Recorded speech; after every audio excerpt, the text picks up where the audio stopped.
Hello guys, welcome back to my channel. तो आज हम लोग पढ़ेंगे इंटेलेक्चुअल डिसेबिलिटी के बारे में। तो सबसे पहले हम इसका डीएसएम क्राइटेरिया पढ़ लेते हैं। ये डीएसएम 5 का क्राइटेरिया है। तो इसको इंटेलेक्चुअल डेवलपमेंटल डिसऑर्डर भी बोलते हैं, ठीक है। और इसका जो ऑनसेट है वो डेवलपमेंटल पीरियड में दिख जाता है। इसके अंदर क्या क्या होता है, ये क्या क्या इंक्लूड करता है, दोनों इंटेलेक्चुअल और अडेप्टिव फंक्शनिंग में डेफिसिट होता है इसके अंदर, ठीक है। और डेफिसिट किस किस एरिया में दिखता है, conceptual, social and practical domains में।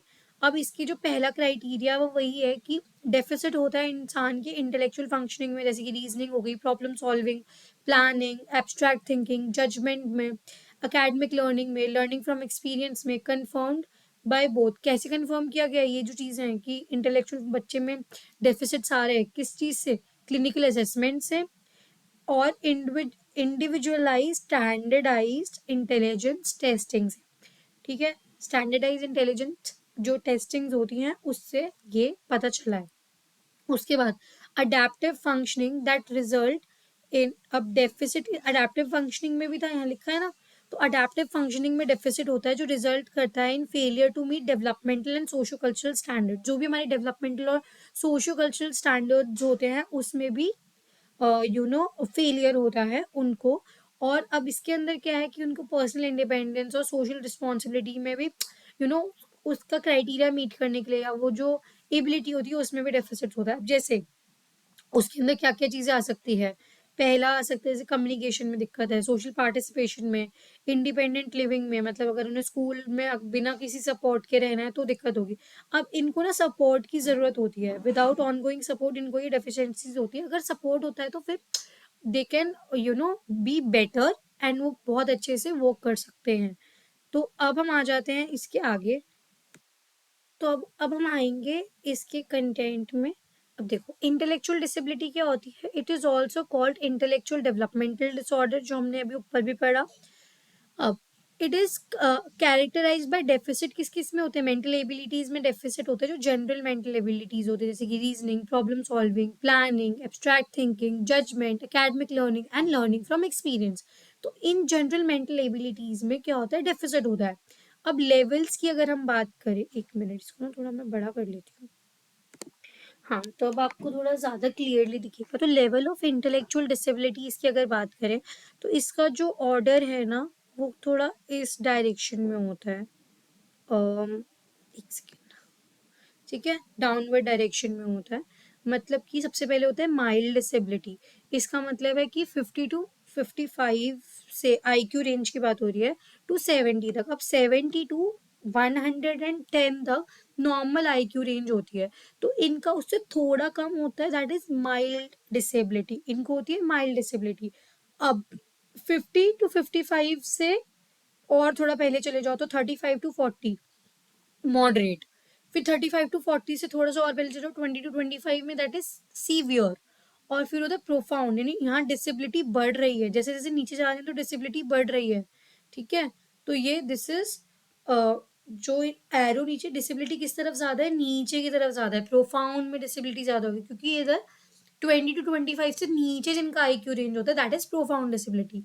अब डिसेबिलिटी सिवियरिटी की बात करें और इनके बारे में हम अब थोड़ी सी बात करेंगे, ठीक है। थोड़ा सा इसको कम करना पड़ेगा, हाँ।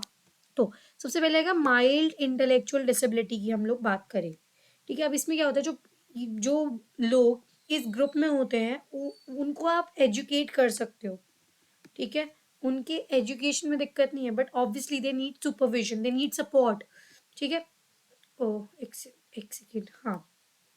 तो they need supervision and they need support and their intellectual level जो होते हैं as adult are comparable to those of average 8 to 11 years old children. मतलब जब वो अडल्ट भी हो जाते हैं तो उनकी जो एवरेज इंटेलेक्चुअल लेवल होती है वो कितनी होती है, 8 से 11 साल बच्चे के जितनी होती है, ठीक है। माइल्ड वाले की बात कर रहे हैं तो माइल्ड वाले कितने, 55 to 70 वाले जिनकी आईक्यू रेंज होती है। And they require some measure of supervision, obviously इनको सुपरविजन की जरूरत होती है क्योंकि इनमें लिमिटेड एबिलिटी होती है to force the consequences of their actions, ठीक है। अब दे एडजस्ट सोशली, वो सोशली एडजस्ट कर सकते हैं, they can adjust socially. Master simple academic, जो सिंपल एकेडमिक क्योंकि उनमें 8 से 11 साल के बच्चे तक की तो है ना एबिलिटी, तो वो मास्टर कर सकते हैं सिंपल एकेडमिक ऑक्यूपेशनल स्किल्स को and become self supporting citizen. ठीक है, सेल्फ सपोर्टिंग सिटीजन भी बन सकते हैं ये। Alright, but they need supervision, this is very important कि दे नीड सम अमाउंट, ठीक है, सम अमाउंट ऑफ सुपरविजन। अब मॉडरेट वाले क्या होते हैं, उनका जो रेट ऑफ लर्निंग है वो स्लो है, मतलब थोड़ा, आई एम सॉरी एक सेकेंड, मतलब ये जो इनका जो रेट ऑफ लर्निंग है वो बहुत स्लो है, थोड़ा धीरे ये सीख पाते हैं चीज़ें की, और जो इनका लेवल ऑफ कंसेप्चुलाइजिंग है वो एक्सट्रीमली लिमिट है, मतलब लिमिटेड है वो और कम है। ठीक है, अब दे यूजली अपीयर्स क्लमजी, अभी क्लमजी होते हैं। इसके ऊपर पता नहीं पेन क्यों नहीं चल रहा। हाँ, तो दे अपीयर क्लमजी, ये क्लमजी होते हैं, and ungainly and suffer from bodily deformities. ठीक है, अब इनमें बॉडीली डिफॉर्मिटीज होती है, ठीक है, कुछ भी हो सकता है उनके हाथ पैर में, कुछ भी बॉडीली डिफॉर्मिटीज होती है, और उनमें पुअर मोटर कोऑर्डिनेशन होता है, यानी जो बॉडी में मोटर कोऑर्डिनेशन होता है ना, हमारे ब्रेन से हमारे लिम्स में जो कोऑर्डिनेशन है, वो मोटर कोऑर्डिनेशन में भी इनकी दिक्कत होती है। They can master routine skills, ये मास्टर कर सकते हैं जो नॉर्मल रूटीन स्किल्स होती है, जैसे कुकिंग हो गया, minor janitorial work, if provided specialised instruction. मतलब यहाँ पे सी, अब इनको इंस्ट्रक्शंस अगर दी जाए तो, जैसे ऊपर सुपरविजन चाहिए थी वैसे ही यहाँ पे भी स्पेशलाइज्ड चाहिए, वहाँ पे सम इंस्ट्रक्शन या सम सुपरविजन चाहिए, यहाँ पे स्पेशलाइज्ड चाहिए इन दीज एक्टिविटीज, तो ये सीख सकते हैं। तो थोड़ी थोड़ी जो रूटीन स्किल्स होती है वो चीज़ें ये सीख सकते हैं।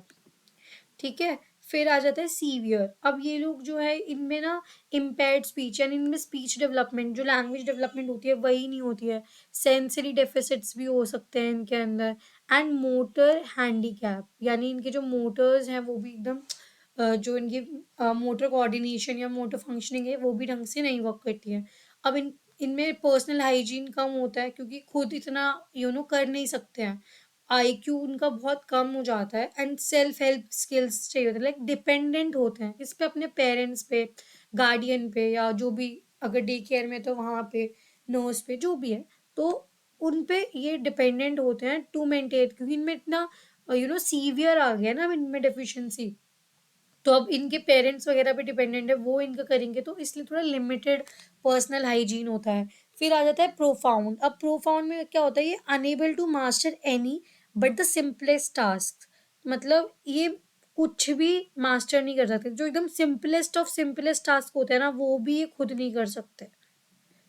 ठीक है, चम्मच पकड़ के खाने वाला भी। सीवियर फिजिकल डिफॉर्मिटीज होते हैं, इनको सीजर्स आ रहे हैं, ठीक है, फिर डेफनेस है, ठीक है, फिर म्यूटिज्म, मतलब स्पीक, मतलब बोलने में थोड़ी दिक्कत आ रही है, और अपने पढ़ा भी था कैटेलेप्सी में म्यूटिज्म, राइट, कि मतलब इंस्ट्रक्शंस को नहीं समझेंगे, उस पर रिस्पॉन्स नहीं देंगे, है ना, और मतलब no verbal response at all mutism में, right, and other physical abnormalities होती है, poor health and low resistance to disease, मतलब हेल्थ भी इनकी इतनी अच्छी नहीं होती और लो रेजिस्टेंस होती है टू डिजीज, मतलब इम्यूनिटी भी लो है इनकी। अब कॉजल फैक्टर्स की बात करें तो जेनेटिकली भी आ जाता है, ठीक है, some of the mutation passed from generation to generation, जैसे डाउन सिंड्रोम हो गया, फ्रेजाइल एक्स सिंड्रोम, और पैरेडल विली सिंड्रोम। ठीक है, अब इन्फेक्शंस में टॉक्सोप्लाज्मोसिस एंड रूबेला, ये वायरस भी था, राइट, इन्फेक्शन हो जाता है, ये फीटल डेवलपमेंट में दिक्कत करता है, ये हमने डेवलपमेंटल डिसऑर्डर में पढ़े हैं, राइट, तो ये डिस्टर्ब एज अ टेराटोजन, ये इन्फेक्शन वर्क करते हैं और ये डिस्टर्ब करते हैं fetal development, resulting intellectual disability, से इंटेलेक्चुअल डिसेबिलिटी हो जाती है। टेराटोजन्स, अब आपने देखा होगा बच्चों के अंदर वो भी हो जाता है ना, फीटल अल्कोहल सिंड्रोम, तो substance that can disturb fetal development, जैसे अल्कोहल, अल्कोहल के कंजम्पशन से तो होता है वो, तो ये टेराटोजन्स, टबैको, सर्टेन मेडिकेशंस की वजह से फीटल डेवलपमेंट में दिक्कत हो जाती है, तो तब बच्चे में एबनॉर्मलिटीज हो जाती है या इंटेलेक्चुअल डेफिशिएंसीज हो जाती है। अब मेडिकल कंडीशन, जैसे कि having certain medical conditions while pregnant can cause developmental differences in fetus. ठीक है, मतलब अगर जब मदर प्रेग्नेंट है तो उनकी कोई मेडिकल कंडीशन है, जैसे उनका हाइपोथायरॉयडिज्म हो गया या कोई भी मतलब हार्मोनल कंडीशन है, तो उसकी वजह से भी फीटस में दिक्कत हो सकती है। लैक ऑफ ऑक्सीजन, ठीक है, उसे हाइपोक्सिया कहते हैं। फिर ब्रेन इंजरी, ये भी कॉजेज है जो चाइल्ड बर्थ के वक्त हो सकती है, मतलब बर्थ के वक्त उसको ऑक्सीजन कम मिली, या फिर ब्रेन इंजरी हो गई, या प्रीमेच्योर बर्थ है तो भी। अब इसके अंदर देखो हम लोग, मैंने ये इसलिए डाला है क्योंकि आप रेंज देख रहे हो, माइल्ड, मॉडरेट, सीवियर, है ना। तो अब इसके अंदर एक चीज और होती है, अब आप यहाँ पे लिख सकते हो जैसे कि माइल्ड में उनको क्या, बिल्कुल लिटिल असिस्टेंस चाहिए होती है, नीड लिटिल असिस्टेंस। मॉडरेट में need lot of extra help, बहुत सारी एक्स्ट्रा हेल्प चाहिए उनको। और सीवियर में प्रॉपर स्पेशलाइज्ड इंटरवेंशन जो है उनको उसकी ज़रूरत है। अब कोमॉर्बिडिटी इसकी किस किस किस के साथ होगी, एनजाइटी के साथ, डिप्रेशन के साथ, एडीएचडी के साथ। और एक्सटर्न मतलब, और अगर देखिए कॉजेज हमने ऊपर वैसे देखे थे प्रीनेटल में, हमने जैसे बताया कि कुछ चीज़ें मतलब तभी हो जाती है जब बच्चा वूम में होता है। फिर साइकोलॉजिकली देखा जाए तो बच्चे को ट्रॉमा आ गया है कुछ, एनवायरनमेंट से कोई रेडिएशन टॉक्सिन्स, ये वही टेराटोजेंस की बात की गई है, राइट। तो यही चीज़ें होती हैं जो हमें इस टॉपिक में पढ़ना है, ठीक है। और हमने बाकी सब तो डाल ही दिया है।